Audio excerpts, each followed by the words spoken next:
Të nderuar koleg, e nderuar drejtuese e seancës, sot është nga herët e pakta në parlament, në fakt ku të dy anët e politikës po flasim njësoj. Po flasim me fjalët në fakt që duhet flasim çdo ditë, jo vetëm ditën që miratohet rezoluta. Një vend nuk bëhet më europian duke hapur kapitull letër, po bëhet europian duke ndërtuar institucione që funksionojnë realisht. Nuk bësh europian duke miratuar ligje me shpejtësi, por atëherë kur qytetari beson se ligji vlen njësoj për të gjithë, kur drejtësia nuk ndalet para pushtetit, kur zgjedhjet nuk kontrollohen nga shteti, kur media nuk kërcënohet nga qeveria, kur fondet publike nuk shkojnë ke një pakicë lidhur me pushtetin. E unë besoj që shumë raporte ndërkombëtar i kanë theksuar këto, ashtu siç i thekson dhe raporti i Parlamentit Evropian. Progresi nuk matet me numrin e ligjeve të miratuara, as me prezantimet në PowerPoint që bën qeveria, por matet me reformat qëndrueshme, të pakthyeshme dhe me funksionimin real të institucioneve.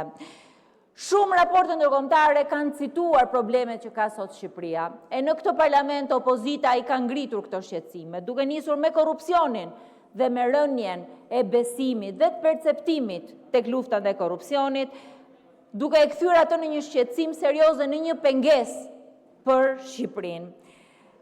Thuhet që vullneti i politikës dhe mbi të gjitha e këtij parlamenti duhet patjetër që të ishte në luftën ndaj korrupsionit dhe në mbrojtjen e tij. Sot ne kemi shumë teste përpara, po testi më i madh është ai i pandëshkueshmërisë. I asaj pandëshkueshmërie që fatkeqësisht ka bllokuar dhe këtë proces për 5 muajt e fundit. Me pak fjalë, problemi nuk është mungesa propagandës. Problemi në Shqipëri është mungesa e drejtësisë, mungesa e pandëshkueshmërisë. Sepse në Shqipëri kemi krijuar një sistem ku shteti është i fortë përballë qytetarit e i dobët përpara pushtetit. Kemi një sistem ku tendera, koncesione, investime strategjike, planifikim urban janë kthyer si një mjet kontrolli politik e ekonomik. E pikërisht këtë duhet luftojmë, e pikërisht këtë duhet të dënojmë. Unë besoj që sot fjalët korporata investimeve, investime strategjike, fjalë të cilat janë kthyer në pengesa nuk duhet ishin më në rendin e ditës, sepse këto probleme reale që Shqipëria ka, që ju i quani zhvillim ndërkohë që janë pengesa, janë pikërisht ato detyra që ne kemi përpara, ato detyra që parlamenti ka përpara. Kapja shtetit nuk fillon vetëm kur kontrollohen gjykatat, kapja shtetit fillon kur kontrollohet ekonomia, tenderat, kur kontrollohet media, kontrollohet informacioni, kur kontrollohet administrata, kur kontrollohet procesi zgjedhor, fatkeqësisht gjitha këto sot janë duke ndodhur. Për këtë arsye ne nuk jemi vonë e nuk mund të jemi vonë asnjëherë në asnjë moment për ta ndryshuar edhe perceptimin që ka publiku, edhe atë që reflekton ky parlament. Unë i kam humbur shpresat që kjo majorancë ndryshon. Besoj që dhe shumica e shqiptarëve kanë humbur këtë shpresë. Por sot procesi i integrimit na kërkon që ne të sillemi ndryshe e na kërkon që të veprojmë ndryshe. Na kërkon rezultate, na kërkon institucione që rezistojnë ndaj pushtetit, kërkon drejtësi që nuk ndalet para pushtetit, kërkon zgjedhje ku partia nuk bëhet shtet, kërkon ekonomi ku konkurenca nuk mbyllet nga klientelizmi, kërkon media që nuk jeton me frikë. Arsyeja kryesore është sepse integrimi nuk është teknik.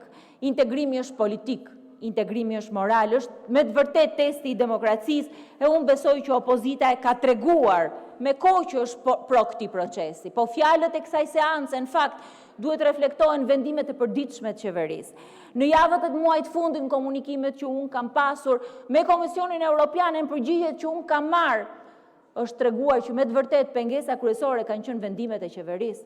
Pengesa kryesore ka qenë mbyllja e këtij procesi. Për këtë arsye, meqense dhe ministri Hoxha është sot këtu, zoti ministër, unë shpresoj shumë që nga sot në vijim ju të përpiqeni që së pari të zgjeroni ekipet negociuese, së dyti ta bëni këtë proces transparent, së treti ta bëni këtë proces për Shqipërinë e për shqiptarët, se nuk është as i ekipeve negociuese, nuk është as i drejtorëve të ministrive, po është për ato fermerët, është për bizneset që sot mbyllen masivisht, është për ato investitorët që fatkeqësisht nuk e gjejnë vendin në Shqipëri, është për studentët që largohen, është për shqiptarët që fatkeqësisht po braktisin vendin.